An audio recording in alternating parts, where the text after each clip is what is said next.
Call the meeting to order. I've invited some people to attend tonight. Some friends, Fire Chief Jim Broderick and Police Chief Scott Dumas.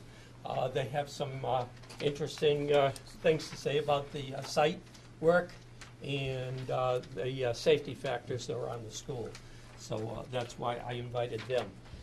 I also invited the Pine Grove PTA because we got an email that we'd like to discuss on. So I am revising the agenda slightly. You might have gotten an email with the revised agenda. I tried to get that out, but we had to revise it at the last minute. I would like to make a few remarks. I seem to always have a few remarks, but we're starting budget season, or we're well into actually our preparation for the town meeting on May 1st and for the election on May 9th. And so we're starting to talk about the Pine Grove override and the Triton budget, and we're talking about the other negotiations that are going on the contracts with our unions. So one thing I want you to bear in mind is that we're thinking that we're going to take the amount for the Pine Grove renovation, and we have an additional separate amount for the site work, which I heard was at 2.8. Am I right? You're right. $2.8 million over and above the that it will not be covered by will not be reimbursed by the state on our 50% reimbursement. So we're talking about adding that so that we put in one figure for the override. We're not going to set up. We want to limit the number of overrides. We don't want to put in a whole bunch of overrides and have everything go down the tubes. So that's one of the considerations we're working on. We're trying to get all of our budgets. We're on a no increase. We've sent out a notice to all of the town departments that you should level fund their budgets. Excuse me. And so we're working on that.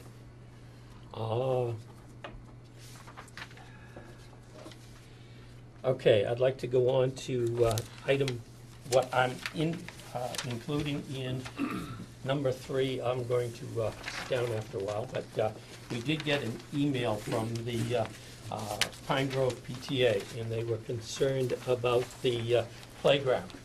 And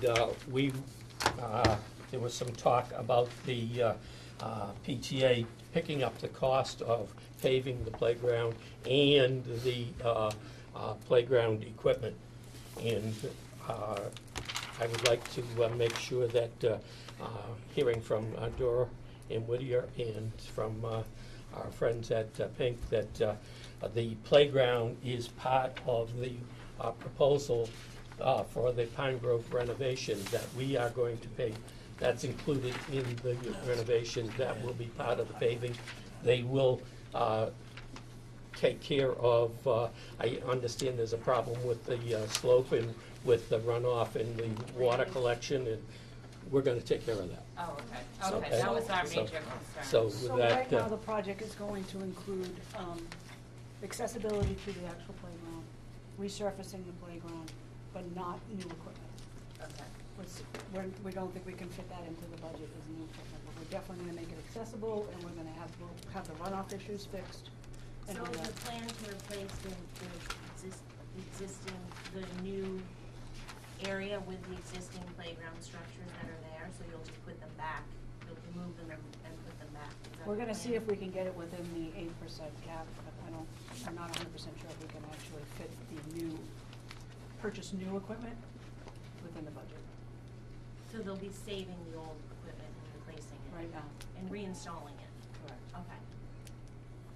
Okay.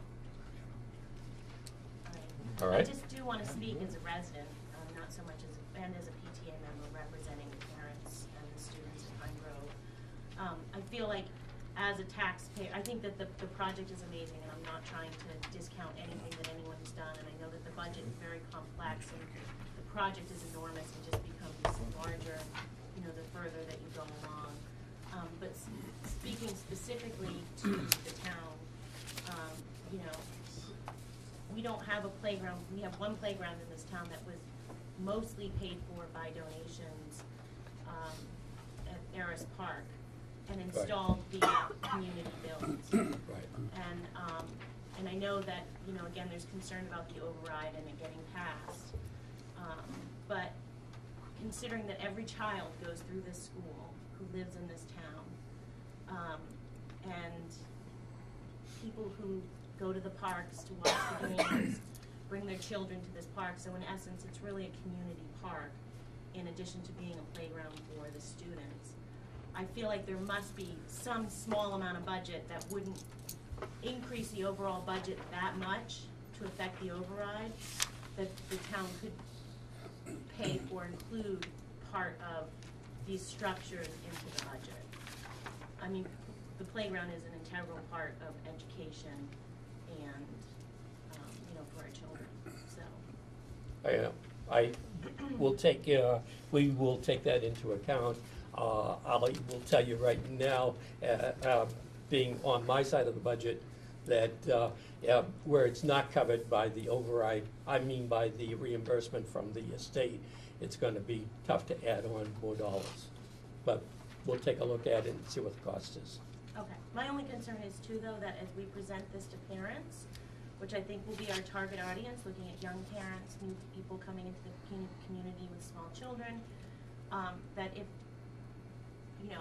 it's hard to sell something that doesn't have something that they see as a benefit to their kids. And Absolutely. on a daily basis, we hear from our children that we didn't get to go on the playground today.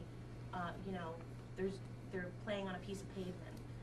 So just to present a blank canvas, or if we're going to replace it with the old structures, I think that we're fine with that if it's doable.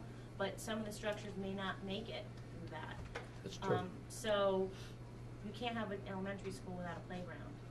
So I'd like some small commitment at least that will be taken into consideration that as part of the project. I think that it's only fair to the residents and the town and the taxpayers and the people who have children who send their kids to school here and expect them to get a full education, which includes creative and imaginative play. So,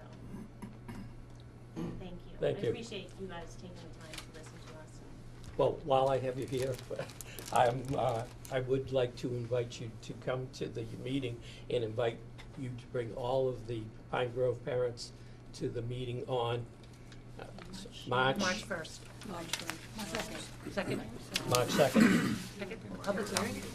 The 9th, I think. Oh, the 9th is the public hearing. The presentation to the. March 1st is the budget. Oh, Community engagement meeting is March 9th. March 9th. March 9th. March 9th. March 9th is this. That will be in the multiple. Yeah, we'll definitely And we'd like to promote it have a- for you and, We tried to make a presentation before, and we got a handful of people who would like to see a few hundred show up that we'd be very happy to make the presentation. These guys are great. They're doing a great job, and I think you'd be very pleased with what you see, and I'm sure we I'm can sure take we and will. make a consideration on the playground. we're excited, so thank you. Thank you. Thank you. Thank you. If we're gonna go through the site stuff a little bit, the plan, I think, would be not to. Okay, we have a approval of the, a review and approval of the minutes. Everybody read the minutes? can you pass the rest of it? Thanks. Mr. Chairman, I think there was one of Larry's papers passed down in error, that it's highlighted underneath It's that. the Yes. letters. Oh, okay. I think that got mixed up with some handouts. That belongs to Larry. Oh, Larry, right. Everybody read my emails, okay? I didn't get it. As long as you don't read it into the record, I guess I'm all right.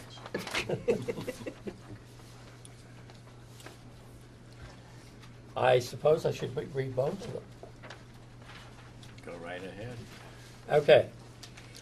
We have an email from the Pine Grove PTA. Dear Mr. Forget, we met with Christine Nealon last week to discuss the status of the school building project, specifically as it relates to the playground and exterior site work at the Pine Grove School. We are disappointed to learn that the playground has been excluded from the school renovation plans. Additionally, we have reviewed the meeting recordings and are concerned that it has been presented that the PTA has committed to fund a new playground at the Pine Grove School. We would like to provide clarification. The playground project requires much more than just new structures. The current area has inadequate drainage and is not ADA compliant and needs a complete overhaul. And I second that statement. Currently, the playground is closed anytime it rains, snows, or freezes due to severe drainage issues. Our students are forced to endure indoor recess or to be condemned to the lower pavement area where their abilities to run and play are severely limited. The current playground not only poses a safety risk to students, but severely limits creativity and free play. The project is much more extensive and costly than we can commit to completing. Much of the funds the PTA raises each year are donated to supplement the curriculum through the classroom enrichment, technology, field trips, and school supplies.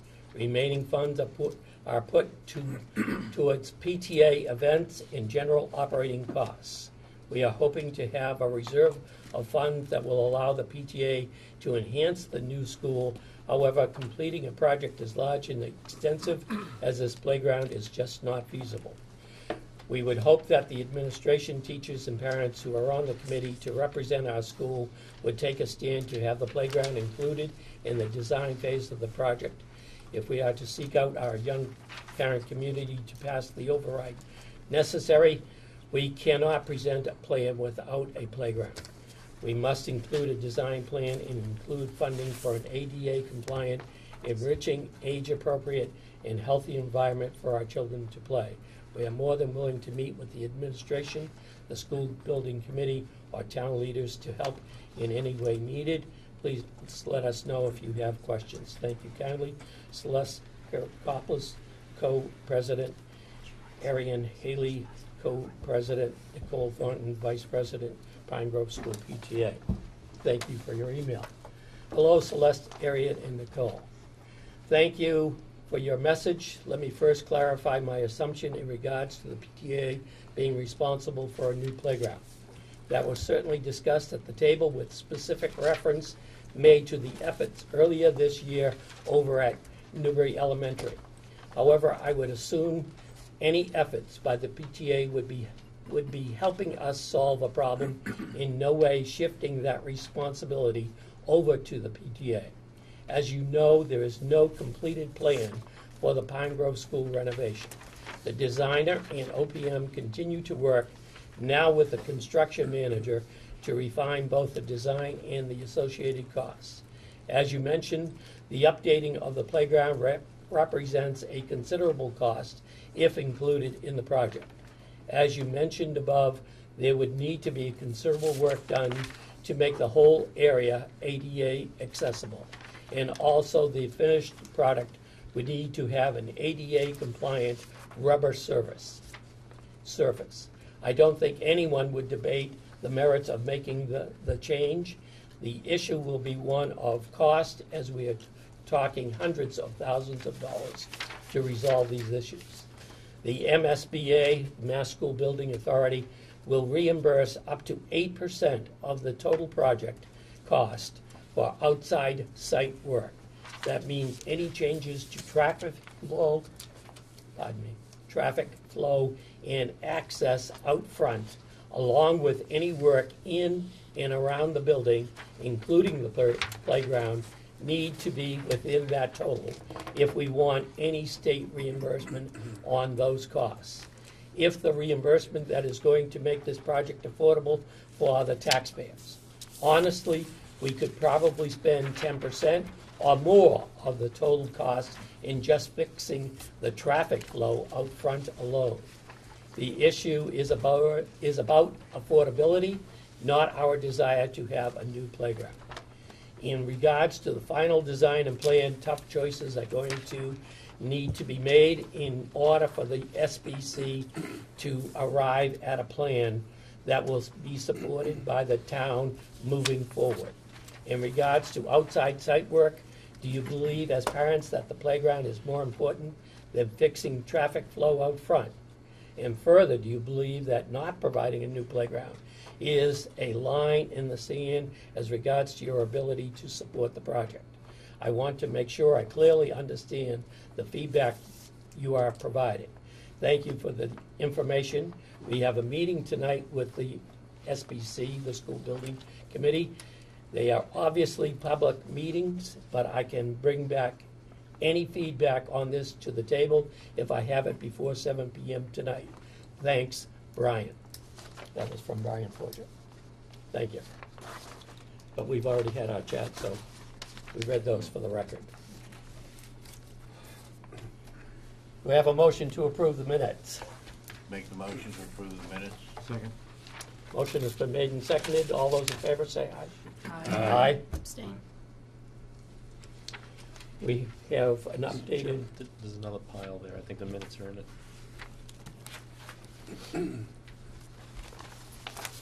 Thanks. chopping down a lot of trees. Now that we approved the minutes, send it out.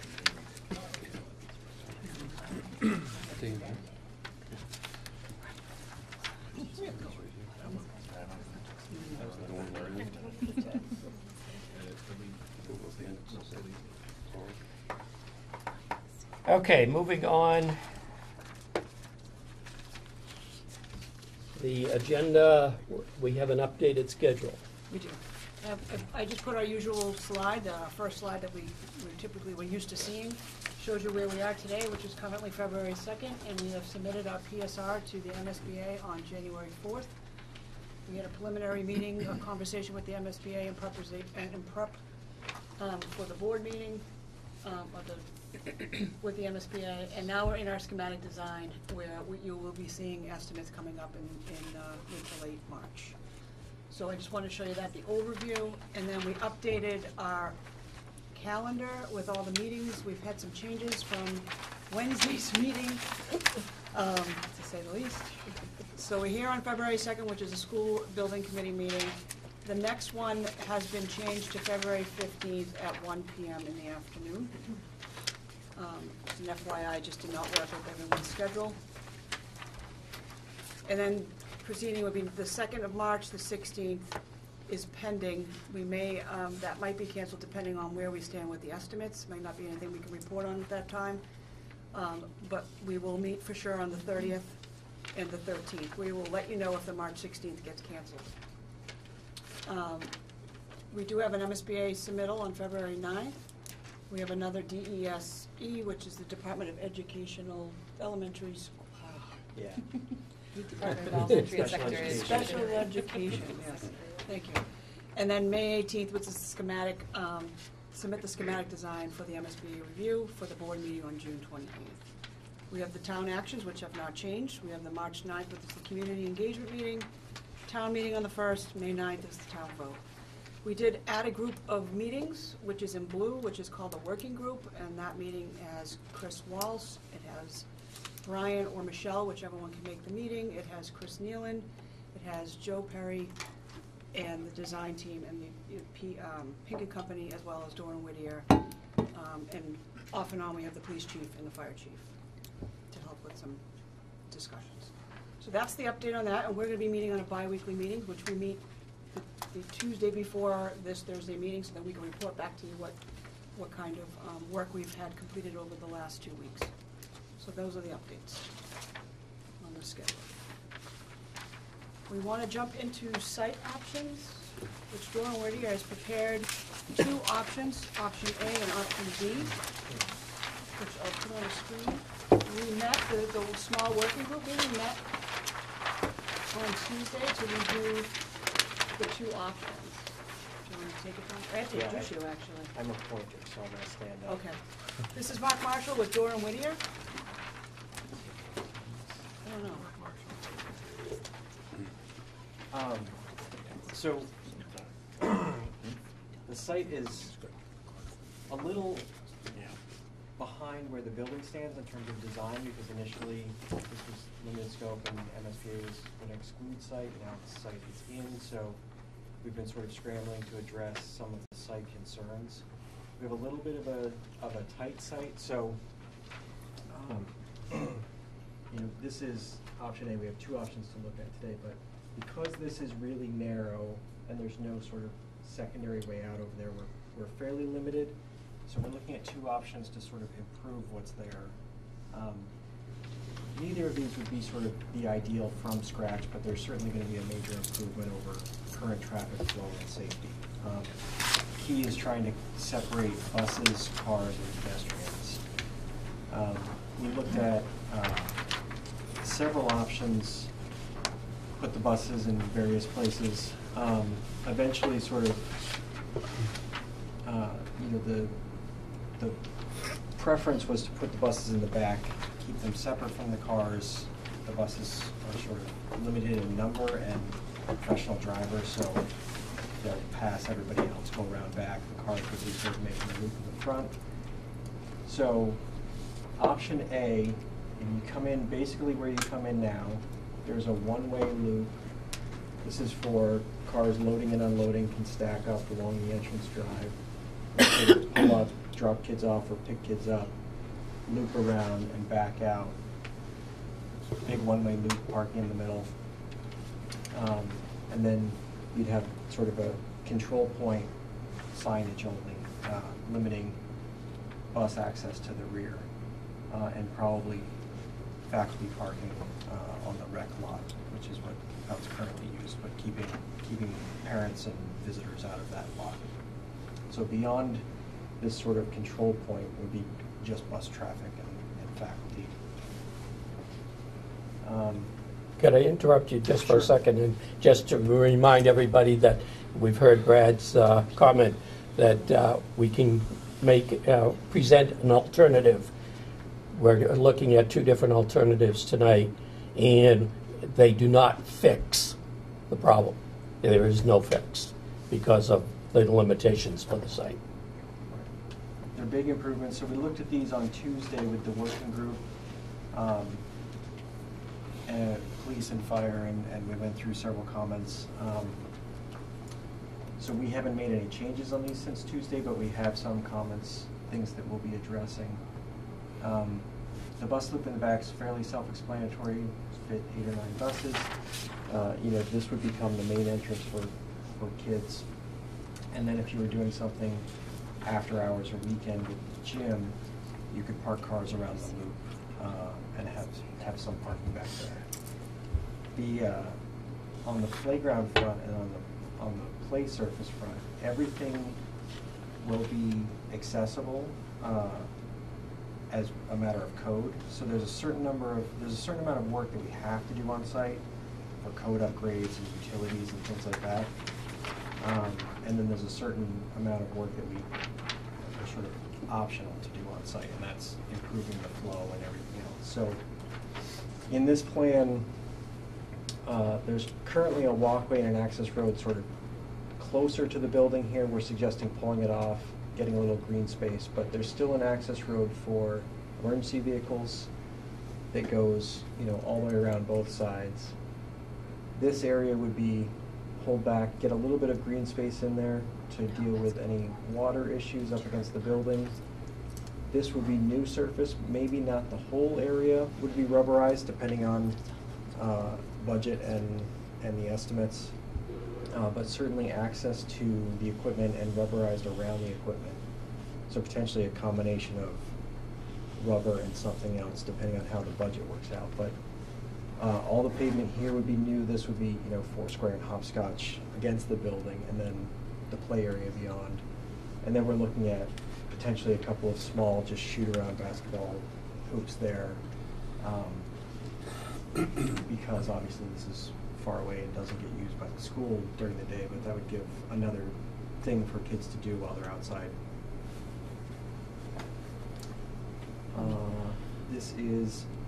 This one is 124 spaces, the other one is 127, so the parking is essentially the same.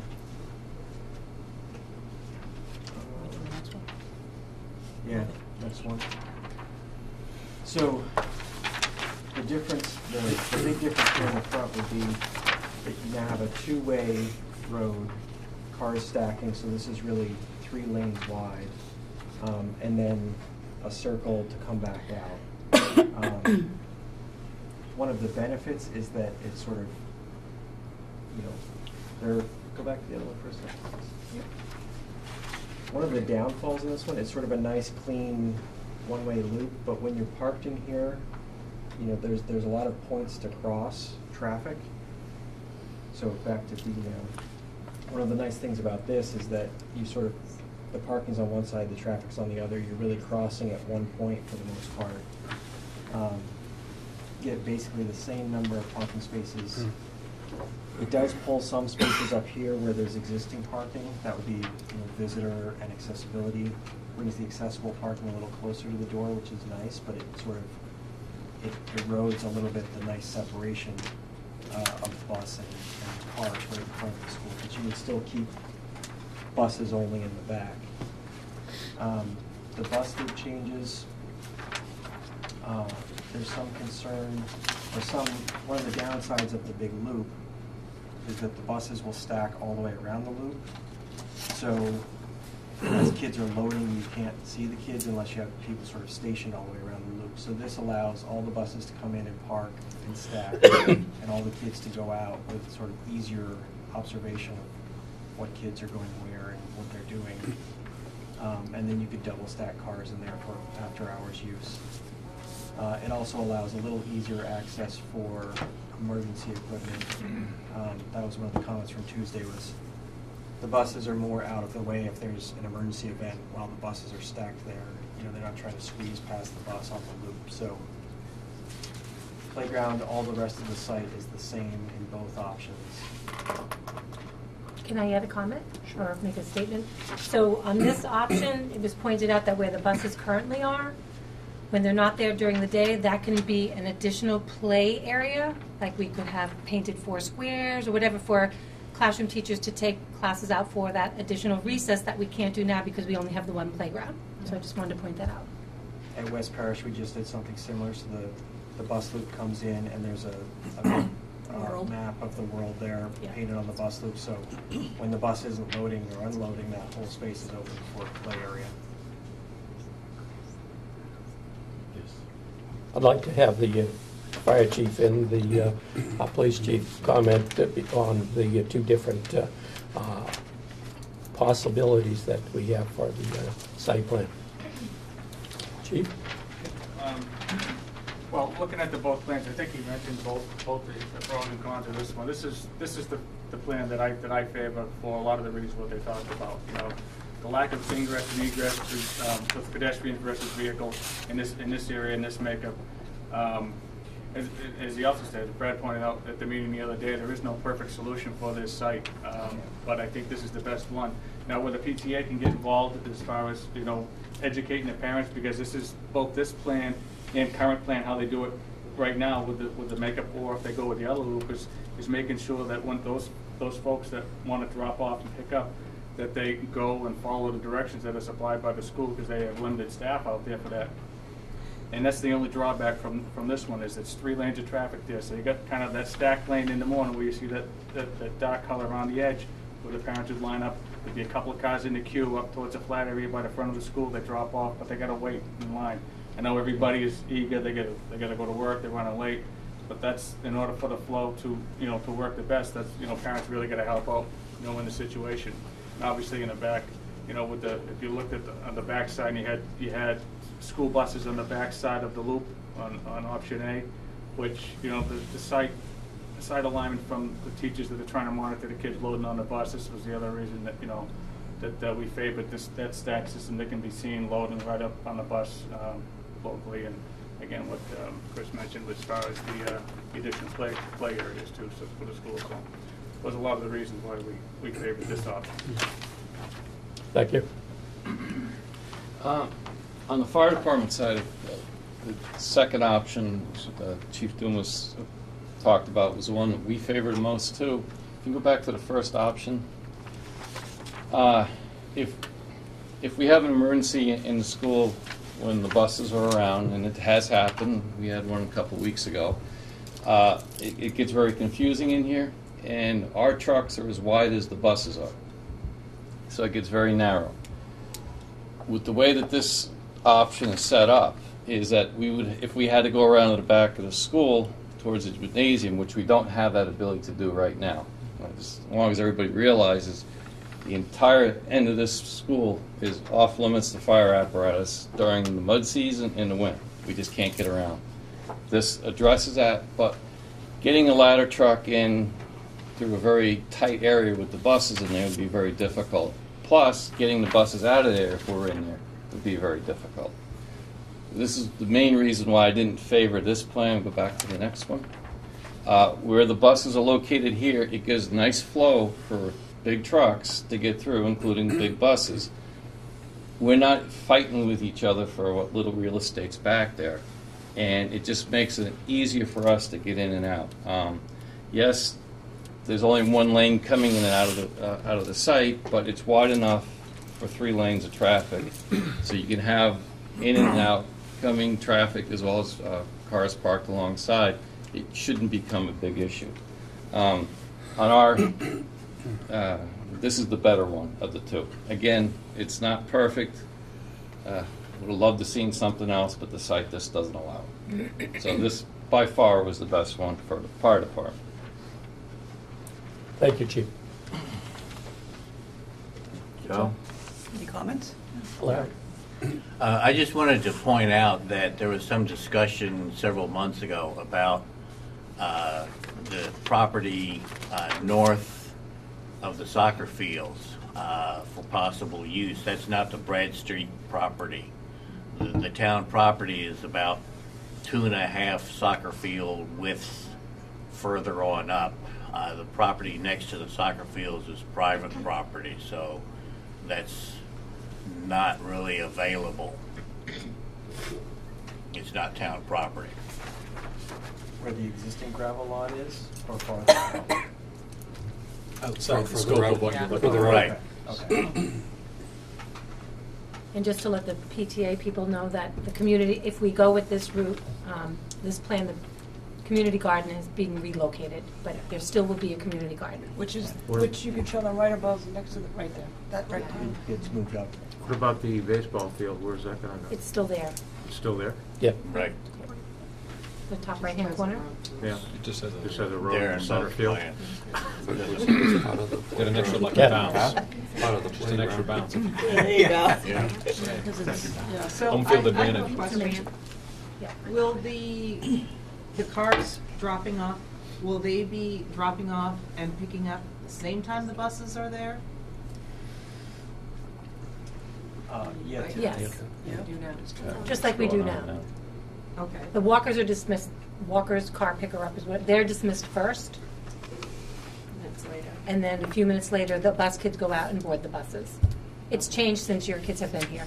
Okay. It was the opposite when your kiddos were here. Right, right.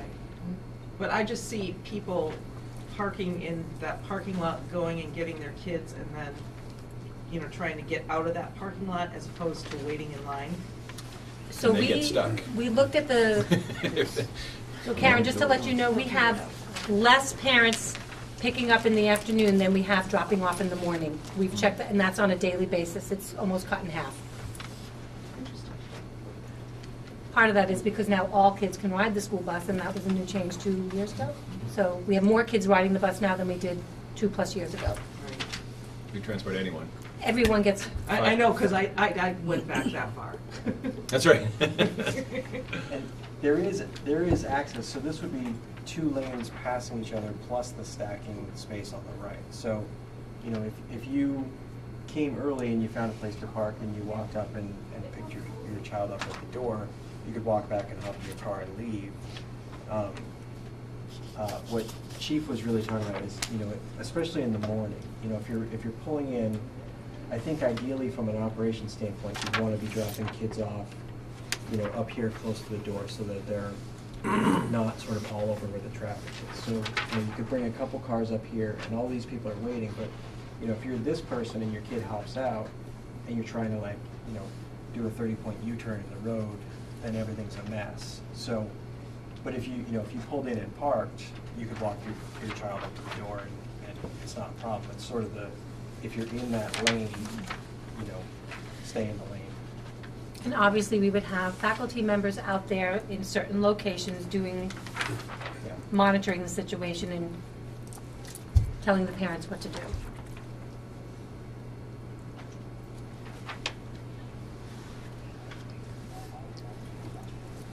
Any other comments?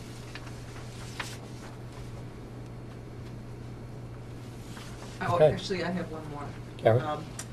I had spoken with bond counsel and our financial advisor, and because of the nature of the site work project, that is only bondable for 15 years.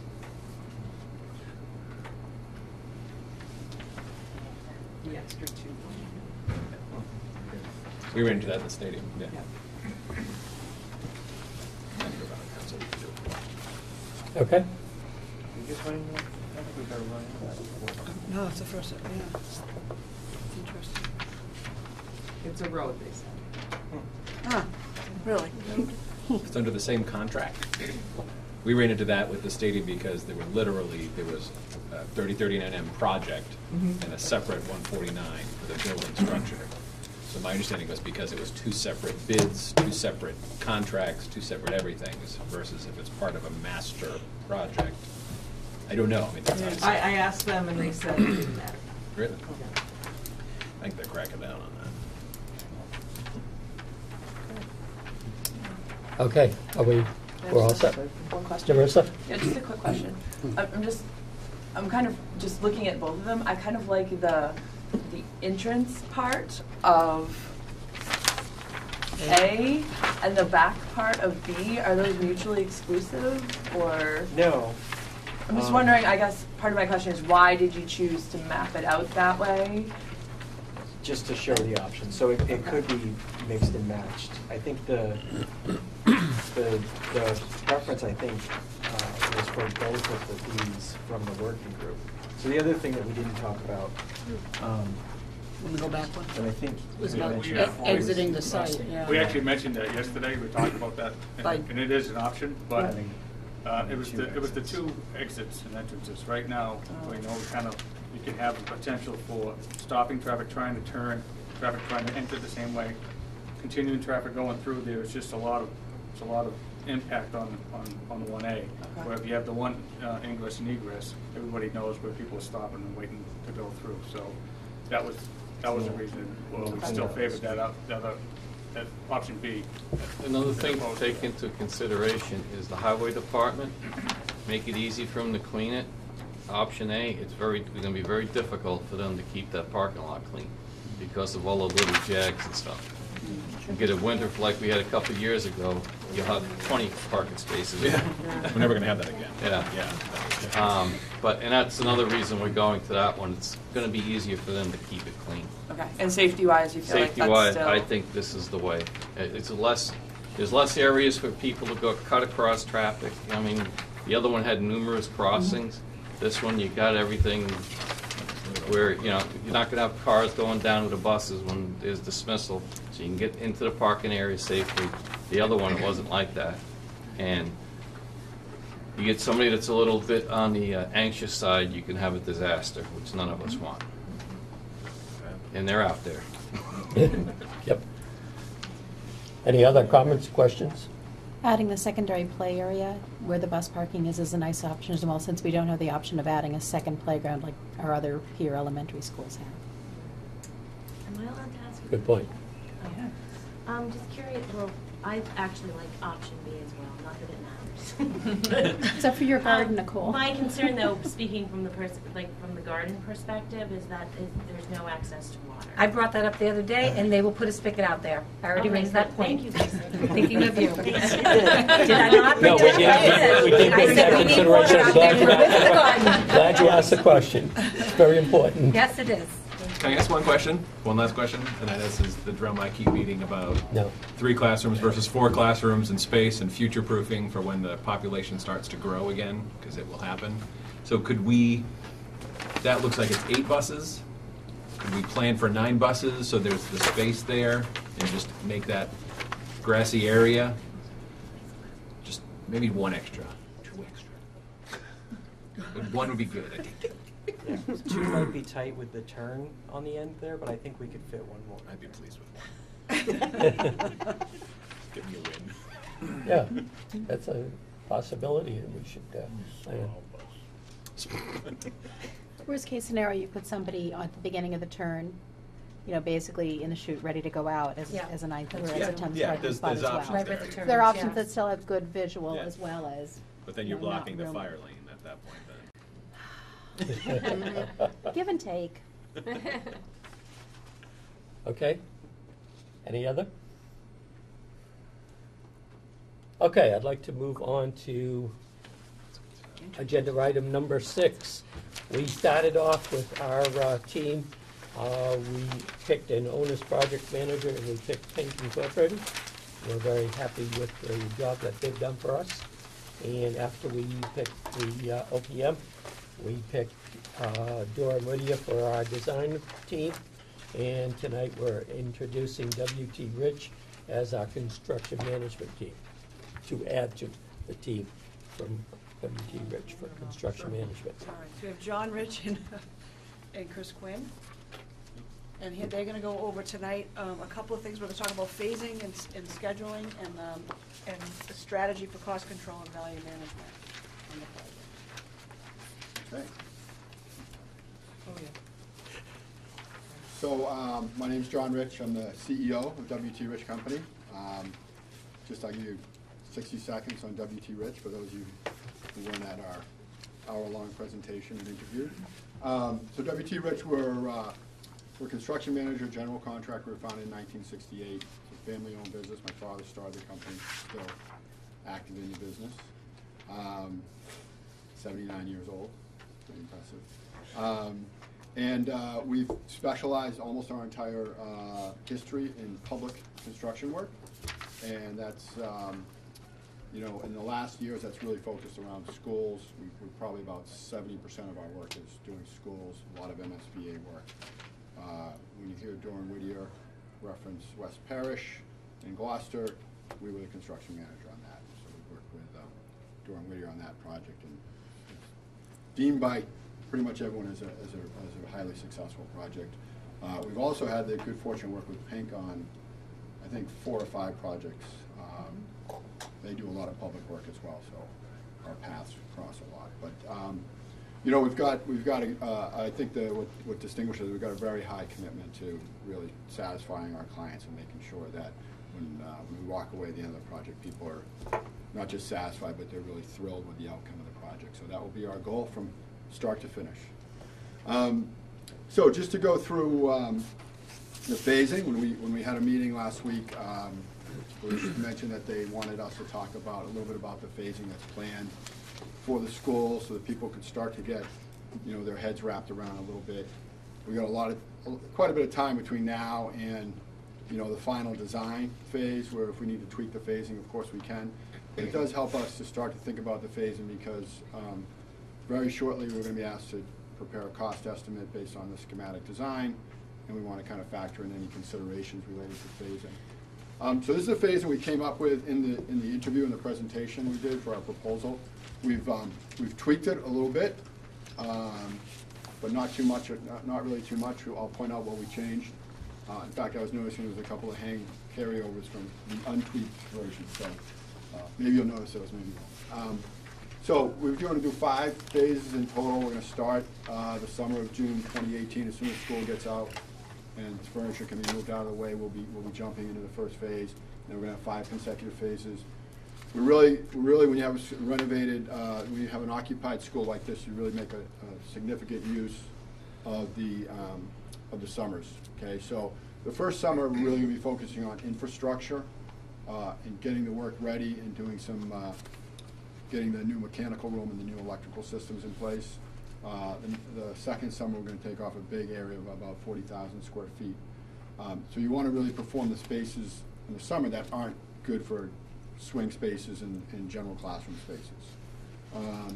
So the remainder of the work, that'll be 3 other phases during the school year. I'm going to go through where those are laid out.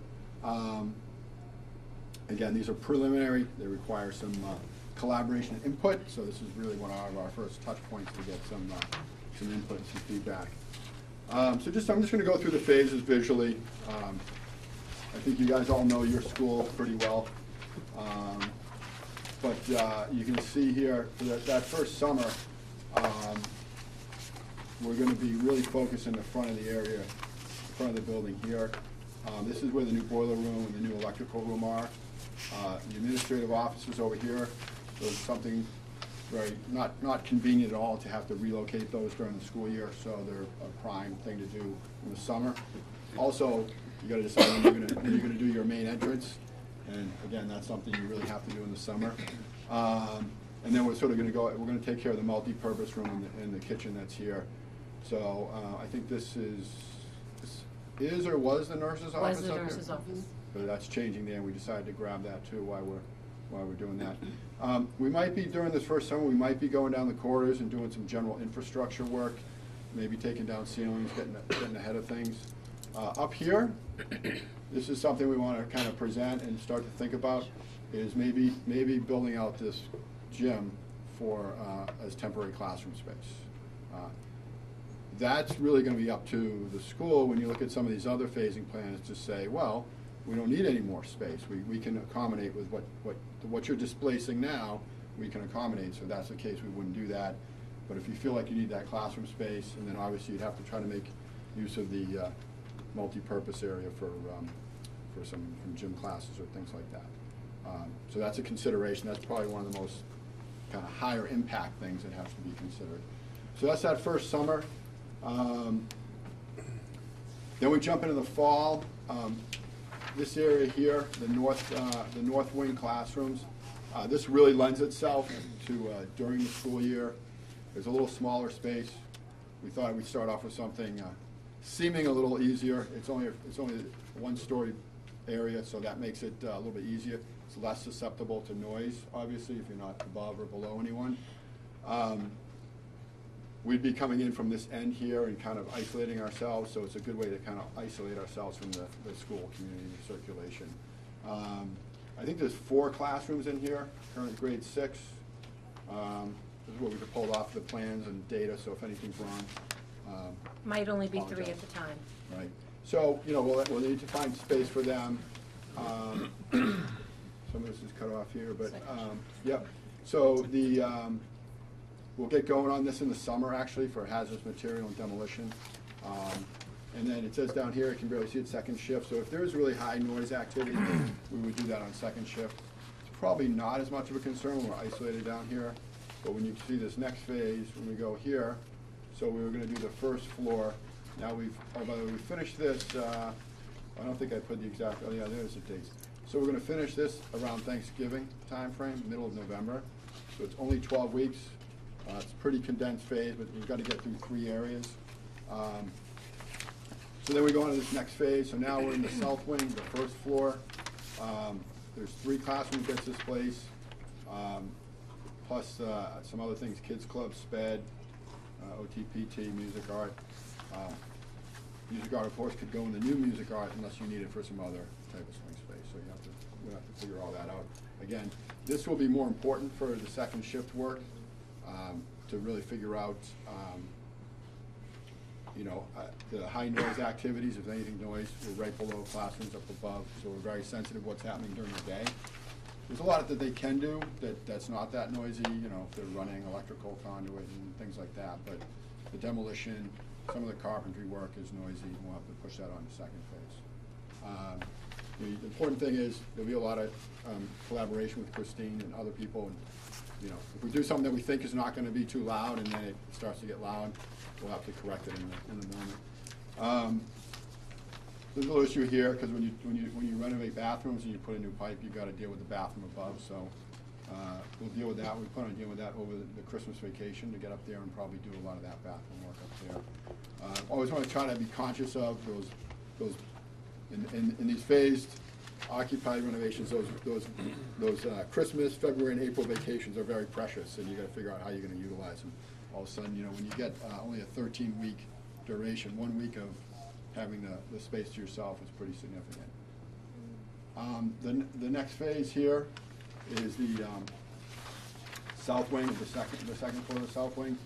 I think in the original we lopped off this little we left a little piece of it here to be done in the summer. I don't know if you remember that from those of you in the presentation.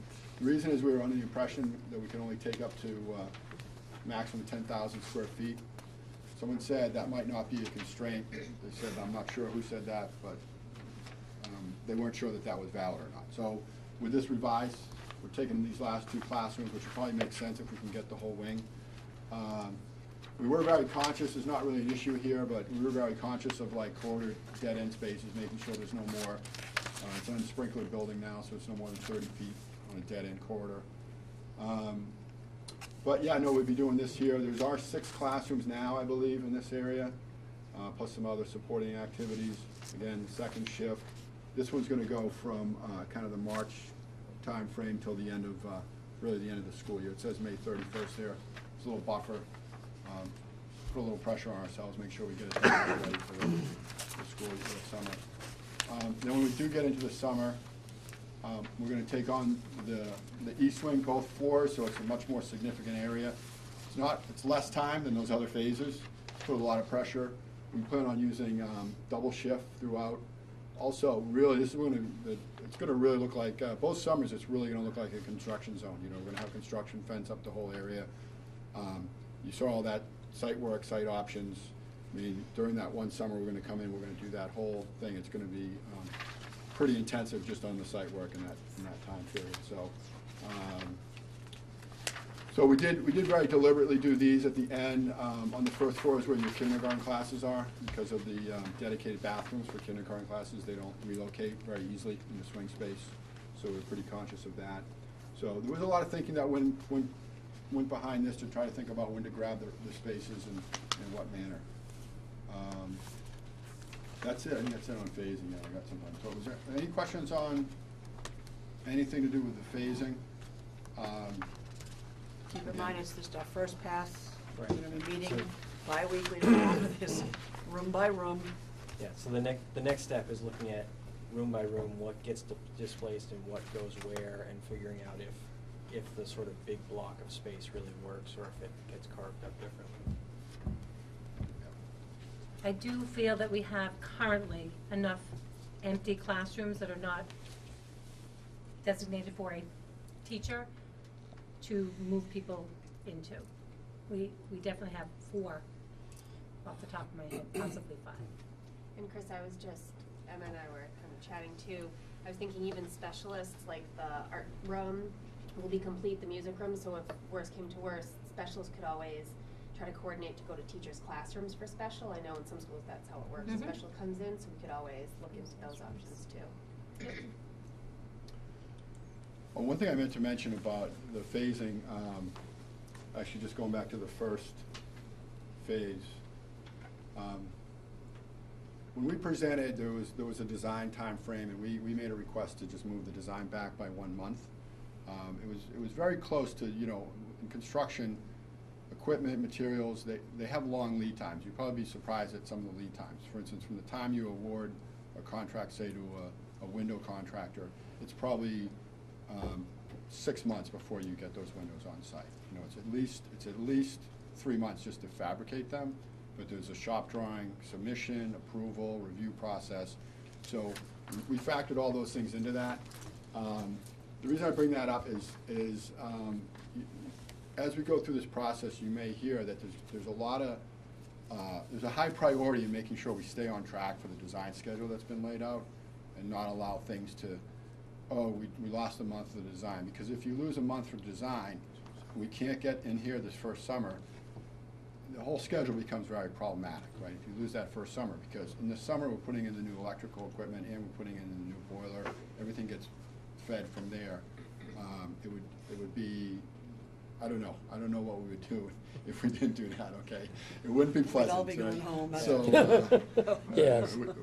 worst case scenario, we move the whole schedule back one full year, which I know no one wants to do. So that's our impetus to make sure we're staying on track with that schedule, and working with Doran Williams, they've been incredibly reliable in hitting their dates, so we just got to make sure that there's no obstacles to them in that regard. So I did want to mention that. Anything else? Comments? Besides windows, do you anticipate any other long-term items? The boilers? Yeah, boilers are along, any big HVAC equipment, rooftop units or anything like that are pretty long lead time. The switchgear, the new switchgear is probably the longest of all those. Really? Yeah, because they have to do a short circuit power study of the building before they can do their submission on the switchgear, and then they submit on the switchgear, get it approved, and then it's probably 12 to 15 weeks for the switchgear. But when you get in the industry, the tile for the floor is probably 6 weeks lead time once it gets easy. approved. Yeah. 6 to 8 weeks. Furniture's 12 to 16. Where does the septic system in Leachfield, what phase does that take place? Preliminary. Yeah, no, I think we were planning on doing that the second summer. Again, when we're really going to town on the site, and we're not even sure exactly where it's going. I think it's going back Off by the east end is the plan. What's that? Off the east end. The end of the east By wing. in the outfield of that little Yeah. baseball. So there are two systems we currently have, so we could probably, decommission one, use Okay. the other one, and then when the site work starts, work out there. With Yeah, the, with we the could proposed possibly get that. In the first summer? Yeah, I mean, it depends on whether you want us to be in that big field in the fall, if you need it for school, because we could probably, do that in the fall as well, that first fall. If we originally, I didn't bring the site logistics plan, but we showed taking over a pretty big area out back. Yeah. Because there's a lot of activity go on to have to do work in a 12-week period or a 13-week period. So, at times we're going to have many subs on board, and we want to give them the access. We want to help them be successful. That's how it goes, I think. I think out of all the systems in the school, that's at the top of the any day now Oh, list. So that would be, we don't ever want to give up a field, but that would certainly be at the top I of the. wasn't aware that there was some urgency behind that. I thought it was just None time to officially replace yet, the system, but Getting there. tomorrow could be. I'm sure we can figure out how to do that sooner then, if that's the case. Some of these things, like the switchgear, the boilers, we recommended that we do some pre-purchase packages, that we actually specify we want, and we go directly to the supplier and we buy out some of their equipment and get the process going earlier. We could do something like that with the septic. It's usually just part of the comprehensive site work package, so it's not, you pay a price if you start fragmenting work that would normally be done by one sub. It just becomes less attractive to the bidders, basically. Okay, so cost control and value management. So there's obviously a huge concern and commitment to making sure that we understand the budget. I just wanted to kind of take you through, this is a pretty high level, but there's going to be this design phase, and during this we're going to be doing all these progress estimates. I think W.T. Rich, we take a lot of pride in developing estimates that are achievable, but they're not overly conservative, right? Anyone can come in with a really conservative estimate and say, hey, I made my budget, right? So the goal is to get the most value for your money, to not put on huge, highly conservative numbers, but the right level of conservatism so that we know when we go to bid we can make the budget, right? Early in the process, you want good numbers too, so you want a good number so you can go to your your community. You can say this is what it's going to cost, and you can have some certainty around that, and then you can go to the vote and get the vote passed and go from there, right? But you know, we'll be going through the process, and then once we get the budget, there's a lot of things we can do to stay on track with the budget. But really having good quality, high competition. I know a really good plumbing contractor up in this area that I'm sure is going to bid on this project. Absolutely. Yeah, so we're really getting the good coverage, making sure that the scope is covered well. And then the execution, the big thing about the execution, I mean, the way that the structure is set up, the thing that only is going to add costs once we go to GMP is change orders. So that's what we want to avoid. We want to start really order. There are no changes. I wish. No, but I will say I want to say something very positive about WT Rich, because we have a project in Chelsea with them, and we were 50% complete with the project, and we had under $50,000 worth of change orders. So on a $46 million project. So That's excellent. it was amazing because we took the accuracy, the comprehensive estimates that we've done, the numerous renditions of estimating reconciliations, having the right contingency, having the right cost within the line items. It was a big success. So I just want to say that. So that expectations don't get set totally wrong. I'm sorry. No. Well, I would just say, Yeah. first off, WT Rich, we pride ourselves in being best in class when it comes to avoiding change orders. We have a great track record in that area. I think on new construction, you want to be, under 2% in your change orders. And with renovation like this, though, you're going to be probably you're going to be around 4%, 5% is okay. That's an acceptable result, I think, in this type of project, just because of, there's so many latent conditions when you open them up. There's no way of telling that. You generally have to carry you want to carry a higher budget than that for change orders. I think we were talking about 10% in the 3011, do you remember? More or less. Well, no, we had 10. Between the You're two right. We had combined, between yeah. the two combined. We had 10%. So you want to carry the right budget for that, but you definitely we're going to be striving to keep it as low as possible. But there on a renovation job, there's going to be some change orders. So just don't want to mislead Sorry, people. Even though I don't want to also ignore Andrea's wonderful praise for our firm. So in terms of just trying to control costs and mitigate against some price risk, because as good as we are on the estimating, the bidding world is a little volatile. You can just hit a period where there's a lot of jobs coming out, a lot of subs that did this type of work are really busy, and you might not get as good pricing, or you can hit a period where things are a little bit slow and you get it's hard to predict that type of precision, what's going to happen, the bidding market's going to be like. So there's some volatility in there.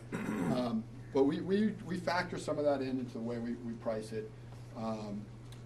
But as far as once you go, one of the things I want to say is once we go to this schematic design and we have our number and we say, okay, this is the cost, say it's 27 million or whatever it is, and we say this is the cost. As we progress through the design, we're pretty good at keeping it on track with that, okay? Now, we may have to know, hey, some things were added into the design that we didn't plan on, whatever, we're at 28, so what are we going to do about it? And we really work hard in this value engineering process to find out, what's discretionary, what can we maybe do without, what's another way of doing this, is there a more economical approach to this to really get it on track. So, I tell you, it's very typical in this process that once you have your budget, the design comes. I think I don't want to sound like I'm talking negatively about architects, but I think they say, yeah, this is kind of expensive, but let's just put it in there and see where the estimate comes out. Maybe, they put in their first choice, their first pass through, and then we price it up that way, and then we say, oh, it's a little bit over budget, and then we have to come back and maybe find out some ways to pull it on track. Our job as a project team between, the CM, the designer, the OPM, people that are closely involved in the project, we're going to generate options. We're going to really put a good, accurate estimate to what those savings would be against each option, but the owner prioritizes and they make the final decisions. So we always want to present them in a way that says, okay, would you rather have some playground equipment, or would you rather have some parking, extra asphalt over here, or whatever it is, someone's got to prioritize those types of decisions. And then the last thing I just want to mention is the strategic use of alternates. So it's really good if you can specify certain scopes of work that you feel like, we don't think we can afford this, but if we got a really good result on bid day, then we might be able to cover the cost of it, right? And you don't want to include those in the base bid necessarily, because then you go to bid and you come in over budget, you got a problem. But we usually like to say, if you can pick 2 or 3, you know, I wouldn't do them for like $10,000 or $20,000, but things that are worth a couple $100,000 that may be a little bit of a reach, maybe not absolutely necessary, but certainly preferred. It's really good to get a couple of those into the process. And it definitely gives you some flexibility on bid day. You know, I know one of them is like full AC, right, for the whole building versus like, you know, maybe just dehumidification or something like that. It's a very clean alternate. You specify the full AC. Pretty much affects one contractor, and then they tell you what the price is, right? So you can decide if you want to do that. The only thing that's tricky about the alternates in the public bid world, if you do specify 3 alternates, you need to accept them in order. You can't, oh, we changed our mind about number 1, we're going to skip that. We know about that. Yeah. But that's kind of my spiel. So any questions on any of that? Nope. Okay. That does it for the presentation. Okay, next item. SBA approval paperwork. I have paper. You have paper from you too? Can I get electronic copies of this stuff to post? Yeah, actually, did we send them out with the email? I did. You should have got electronic. Did I? Earlier today? Yeah. Okay, I'll If double not, check. we'll send it again. Haven't been on email a lot today. That's all right. No, we'll do it again. Not a big deal. Just to follow along on the agenda, item 9 of the 3011 overview is not ready for this meeting, so that's why we're skipping over that. Okay. The paperwork that needs to be approved tonight is additional services for Dora Whittier for landscaping architectural services, now that the site work is now part of the project. Yeah. We need some trees. It's for, the request is for proposal from landscape architectural service for our landscape architect. I cannot pronounce that. Oriuchi Celine. Oriuchi Celine. The scope of these services will include a site visit, a meeting with the owner, preparation of 3 scaled plans for schematic design, site layout, site grading, and site planting, and presentation to the building committee if desired. This will allow us to properly price and budget for the site development as part of the project's overall scope and budget. We've already had a kickoff meeting. Please see the attached proposal. It's in the amount of $10,450. That's within the, No, which I need to talk about. I'm not sure if you want to do it now or. It's within the 800 appropriation, Okay. yes. Right now, the town went for appropriation of $800,000. The agreement with MSBA for the feasibility study agreement is only for $745,000, which was a decision that was made way back to hold the 55. So now we need to ask for a budget change with the MSBA to cover the costs associated with the additional services. oh, okay. So I'll show you the budget after the meeting, of where we stand. We have not exceeded the $800,000. But we must send the budget request, which is that email that came from the MSBA the other day. Even though this isn't necessarily covered as part of the program, or is it still It's still considered part part of of the 8%, feasibility. so they still Still want to part know of the about it? feasibility Okay. phase. So it's still all Okay. part of the original 800 appropriated by the town, Yep. that at this point, 48.47% comes back from the MSBA to the town. Correct. Right. We've spent to date approximately $746,300, approximately, as I give you the exact number. $746,230 of the 800. You've committed that much. I've committed that much. We haven't spent it, we've committed. Incumbents. And is this the final? 'cause we can Additional only change- service? We can only change the budget once. I'm not sure if that's a correct statement. I believe it is. For feasibility? You can reallocate it, but you can only change it once. Okay, we can talk about that. Okay. I'm not 100% sure, but I will find out if that's. Michelle, does that sound? I thought we could do That's, more I than one. questioned that about a couple months ago originally when I asked why there was the difference between the 745 and the 800. and you had said that, but then Margaret jumped in and No, we can I do don't. as many, I think we can. Yeah, I thought we could do as many as we needed to, but I wasn't sure. We didn't ever get a final answer on I that. mean, we have we have a few on other projects, we're in different stages, but I Right. don't think it's limited. So I don't know. Okay. Seems like something I remember we'll from the find out. training. You can reallocate things Yeah. among budgets. But once you're, of the 800, yes. If you don't spend the line item for all of the owner, project manager, you can reallocate that to another. Right. Correct. And it's a budget request change, but it's a net zero. Exactly, yeah, Yeah. yeah. But we need to increase it to cover the cost we've committed to date, Right. but within the 800. We just need to put we need to But increase let's our- verify that we can, Do it once, or we can do it more than we once. can do Okay. it more than once. Okay, I will do that. And So- that's with MSBA. Yeah, I'll get that from Chris, from Mercy. So you need a motion to. I need a motion for approval, yes. To approve adding 10,000. 10,450. 10,450. So moved. Second. Any questions, any comments? Do you need him to sign it? Motion's been made and seconded to approve the, adding the $10,450 to the feasibility study from the MSBA. All those in favor say aye. Aye. Aye. Opposed? Thank you. And then we will have a monthly billing for you. And hopefully, if it's not tomorrow, it would be early next week. And it'll have us plus Dora and Whittier's invoice. I have paperwork here that needs to be signed. Okay, we can do it right after? Okay. I think that's it. We just want to make sure we confirm the set for the next future meeting, unless we had anything else we wanted under other to Yep. discuss. Oh, we do. So last meeting, we spent a good portion of the time talking about the slogan and kind of Oh, getting the yes. information out Sorry. there. Yep. So we sent an email out to the school, the teachers and faculty, looking for some slogans, and one that came back from actually the art teacher, Jen Dubus, was "Go for the Grove," Ah, I like that. which we thought that was pretty catchy. She's really creative like that. So that was, there was a few others, but we think that one sounded catchy. Obviously, you guys, thoughts from everybody. Go for the Grove. Doesn't really tell you what they're doing.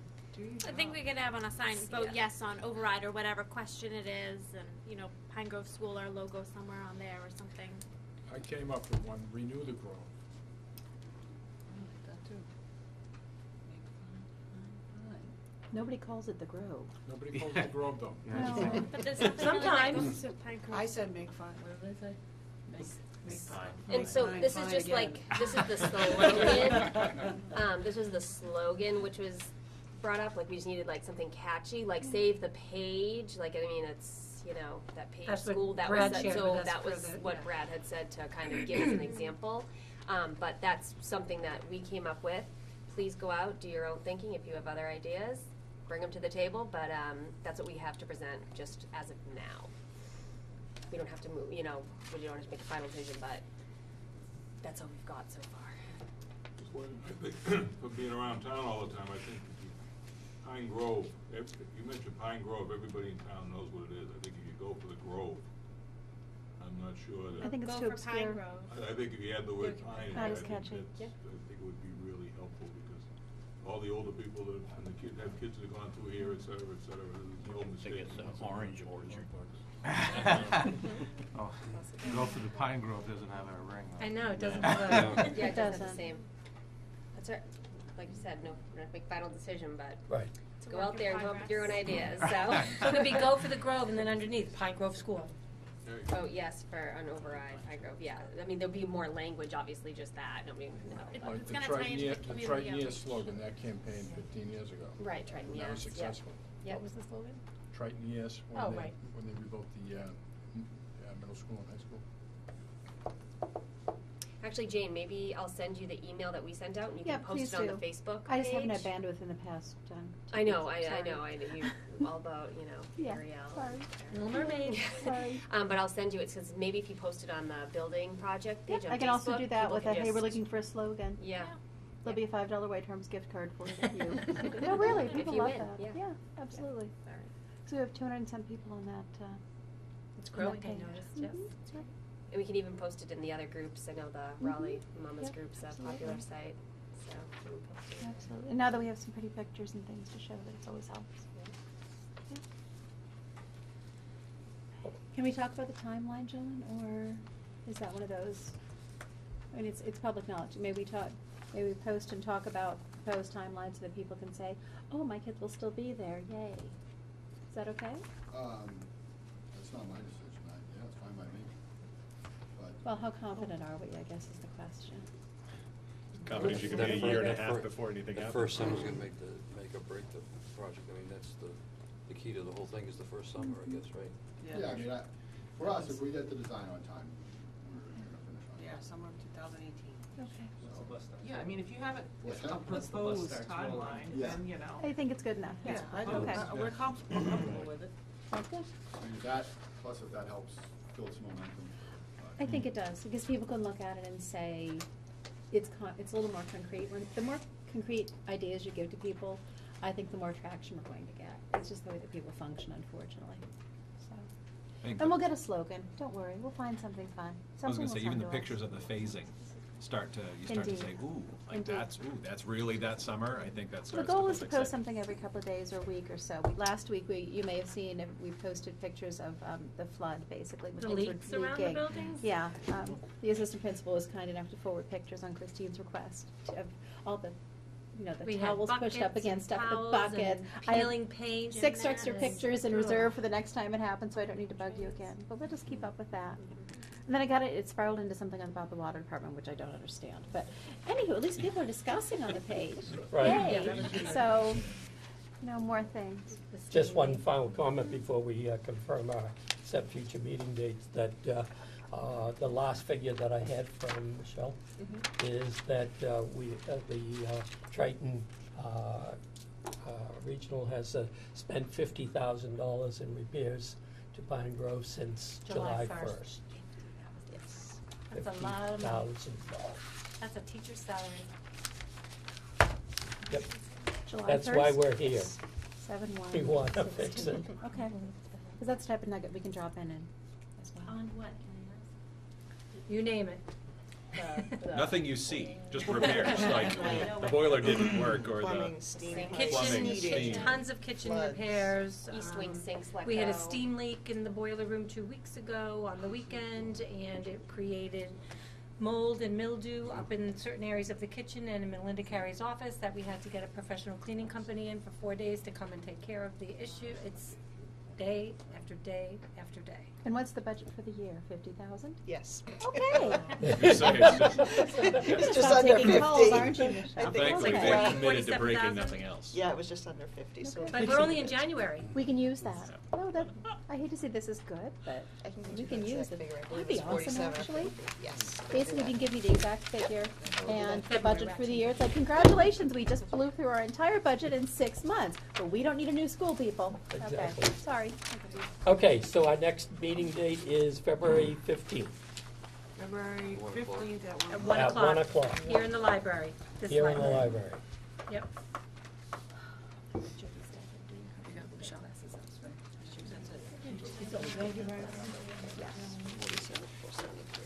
Anything else? Thank you. Welcome. Anything else? Marissa had the extra current budget. Motion to adjourn? So we were going Okay. Nobody was speaking quick enough. We usually do it real quick. All those in favor say aye. Aye. Yeah, I think it's good. Usually they're right on.